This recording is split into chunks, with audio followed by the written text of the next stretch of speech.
Welcome back, everyone, for another deep dive. This time, we're tackling Alexander the Great. One of the most fascinating figures in history. Absolutely. We've got an incredible historical text here that digs into his life and, well, I guess we can say his conquests. Yeah. For our listeners out there, you know, the ones who can't get enough of history. Yeah, like us. Exactly. This one's for you. We're going to really try to get to the heart of why Alexander's story still matters today. And I think a good place to start might be with just how much he achieved in such a short amount of time. Oh, yeah. His active leadership. What was it, like 12 years? 12 years. And in that time, he built an empire that stretched across continents. I mean, just compare that to someone like Napoleon. Oh, right. Napoleon was in the game for decades. Exactly.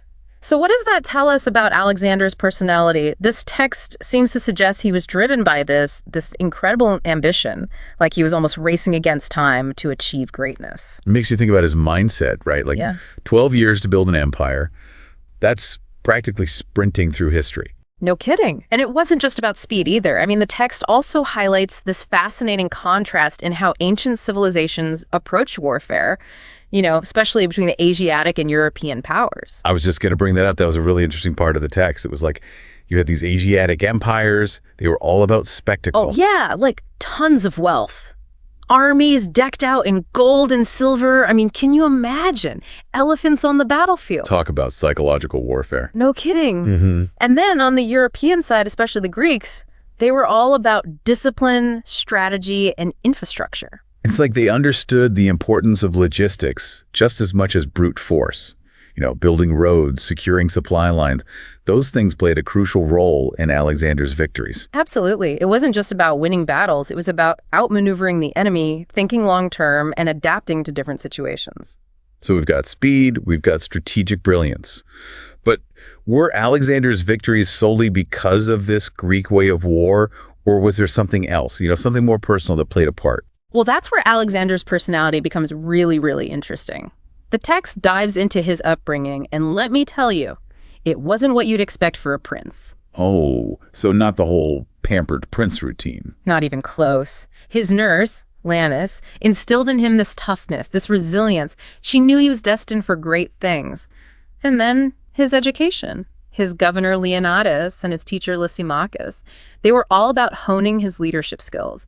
It wasn't just about philosophy and the arts. It was about strategy and real-world problem solving. And we got to talk about the Bucephalus story, right? That wild horse no one could tame. It's almost like, you know, it's symbolic. It absolutely is. Bucephalus is like a metaphor for Alexander himself. This untamed force that needed a strong will to guide it. Taming a wild horse isn't just about brute force, you know? It's about understanding the animal. Building trust, showing your own strength without being, I don't know, like overbearing. Right. And the text suggests that Alexander had these qualities from a very young age. It foreshadows the kind of leader he would become. But even with, like, this incredible upbringing, the text also paints a picture of a young Alexander who was, well, impatient. You could even say he saw his own father as a bit of an obstacle. King Philip, yeah, their relationship was definitely complex. It wasn't just your typical father-son rivalry. It was a clash of ambitions, two strong personalities vying for power. And makes you wonder, was Alexander simply eager to prove himself? Or was there a deeper frustration there, maybe with his father's leadership? This tension definitely shaped Alexander's early decisions as king. And those decisions, let's just say they were decisive. Well, yeah. I mean, the destruction of Thebes is a prime example of that. You don't get much more decisive than that. A powerful Greek city-state completely wiped out. Right. Thebes challenged Alexander's authority, and his response was swift and brutal. But, you know, even in that ruthlessness, the text shows that he had moments of mercy, sparing certain temples and individuals. It's like he understood the power of both fear and compassion in solidifying his rule. A real balancing act. And then, after crushing Thebes, he goes and visits the plain of Troy. A place steeped in legend and mythology. It's almost like a pilgrimage for him. Right. He's paying homage to the heroes of Homer's epics. I mean, was that genuine reverence? Or was it a calculated move to connect himself with those legendary figures? The text leaves it open to interpretation. Like, even his straightforward actions had these layers of meaning. Exactly. And then there's that whole story with the Gordian knot. Ah, yes. The knot that no one could untie. Right. It was more than just a physical knot. It symbolized this impossible problem. But instead of painstakingly trying to untie it, what does Alexander do? He slices it in half with his sword. Talk about a power move.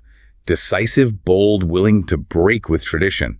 You have to wonder if he was intentionally crafting this image of himself as a problem solver, like the guy who could cut through any Gordian knot. It's a good point. And that kind of ties into his reputation for generosity, especially towards his troops.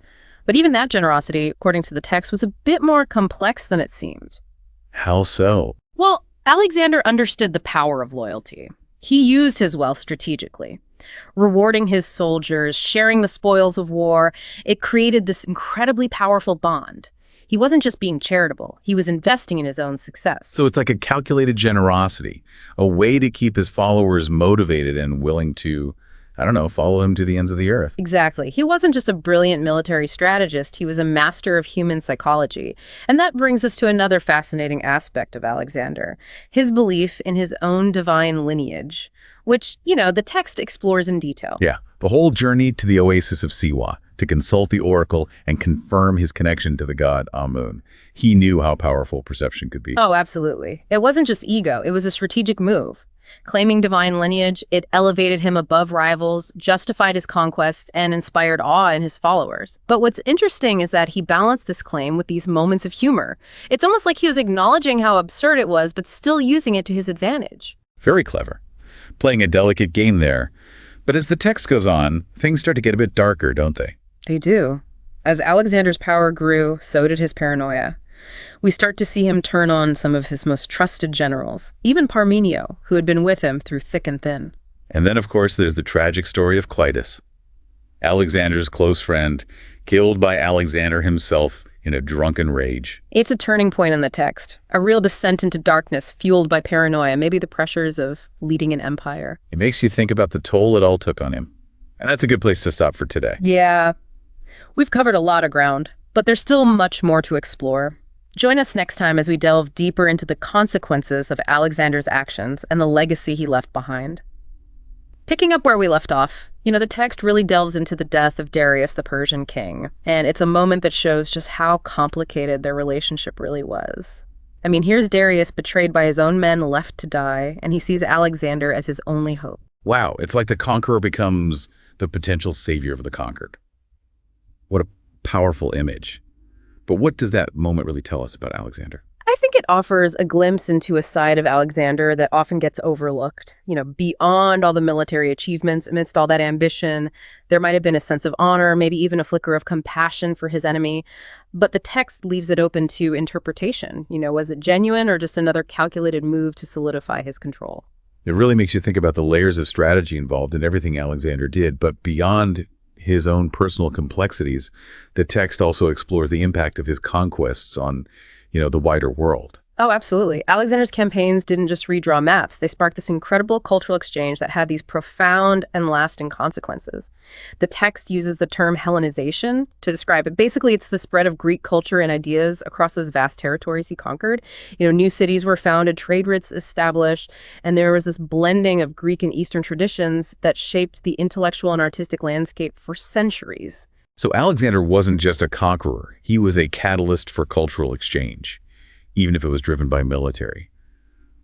Do you think he consciously set out to spread Greek culture, or was it more of an unintended consequence? That's a question that historians still debate today. The text suggests that Alexander saw himself as a unifier, someone who could bridge the gap between East and West.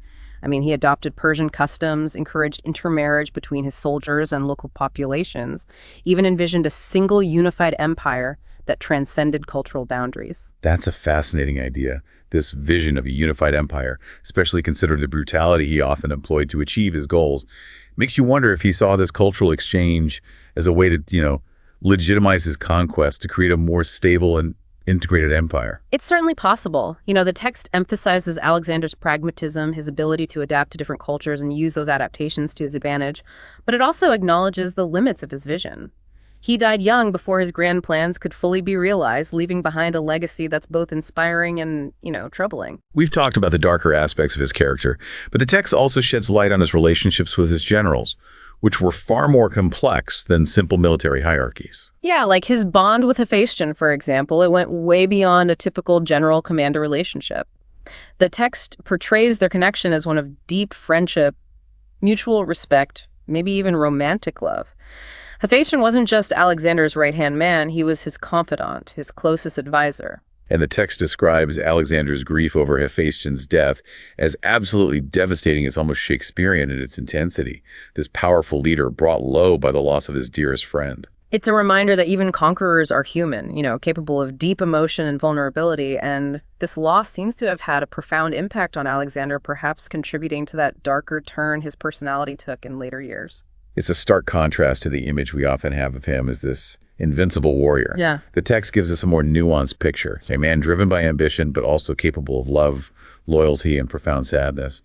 But ultimately, his story ends in tragedy, his death at the young age of 32. And despite these grand plans for a lavish tomb in the temple of Amun at Siwa, his body ended up in Alexandria, the city he founded. It's almost like a twist of fate, isn't it? This conqueror who spent his life expanding his empire ultimately rests in a city that became a symbol of cultural exchange and intellectual flourishing. It's almost poetic in a way. His final resting place becomes a testament to the unintended consequences of his conquest, the lasting impact that extends far beyond military victories. The text seems to suggest that Alexandria, with its bustling port, its magnificent library, and its diverse population, represents a different kind of legacy, one built on connection and exchange, rather than conquest and domination. It makes you wonder if in the end Alexander realized that true greatness lay not in conquering the world, but in building something that could endure, something that could bring people together. It's a thought-provoking question, and one that leads us to this enduring fascination with Alexander's story. Why, centuries later, are we still so captivated by this figure? What is it about his life and legacy that continues to resonate with us? It really is incredible. After all these centuries, Alexander's story still has this power to captivate us. It really does. It makes you wonder, why are we so drawn to figures like him? What is it about their lives that continue to fascinate us? Is it the ambition, the scale of their goals, the sheer audacity of it all? I think it goes even deeper than that. The text talks about how Alexander's life has been interpreted and reinterpreted throughout history. He's almost like this mythical figure. Oh, yeah. A blank canvas onto which each generation projects its own ideas about leadership, power, destiny. He's been portrayed as a hero, a villain, a visionary, a tyrant. It's true. His story has inspired countless works of art, literature, philosophical debates. It's like he's not just a historical figure, he's become this cultural icon. Exactly, a symbol open to interpretation. And I think that makes sense given how much his story has to offer: military genius, political intrigue, personal struggles, a legacy that stretches across continents. It really is like a historical epic with something for everyone. And the text doesn't shy away from the contradictions. The fact that he achieved extraordinary things, conquering vast territories, leaving this indelible mark on the world.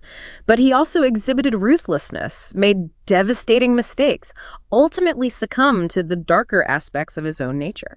It's that tension, the blend of greatness and fallibility that makes him so compelling. Right, absolutely. He reminds us that even the most extraordinary individuals are still human, subject to the same frailties as the rest of us. It's a good reminder. It's a cautionary tale about the corrupting nature of power, the dangers of unchecked ambition, the importance of balancing strength with compassion. And it's a message that feels incredibly relevant today, don't you think? In a world where leaders often face those same challenges and temptations. Absolutely. Alexander's story offers these valuable lessons about the complexities of leadership, the consequences of our actions, that enduring human search for meaning and purpose. You know what, dude, when you put it that way, it makes this whole deep dive feel even more worthwhile. We're not just exploring the life of some long-dead conqueror. We're engaging with these timeless questions about ambition, power, the human condition. I think that's a great way to put it. His story serves as a mirror reflecting back to us our own aspirations, our own struggles, and the choices we make in navigating the complexities of the world. So as we wrap up this deep dive, let me ask you, our listener, a final question. What aspect of Alexander's life resonated with you the most? Was it his military genius, his complex personality, his tragic flaws, or the enduring legacy he left behind? Whatever stood out to you, I hope this exploration has sparked your curiosity and given you something to think about, because Alexander's story reminds us that history is more than just dates and battles. It's a tapestry woven with human stories filled with triumphs and tragedies, ambition and consequence, and lessons that continue to resonate across the centuries.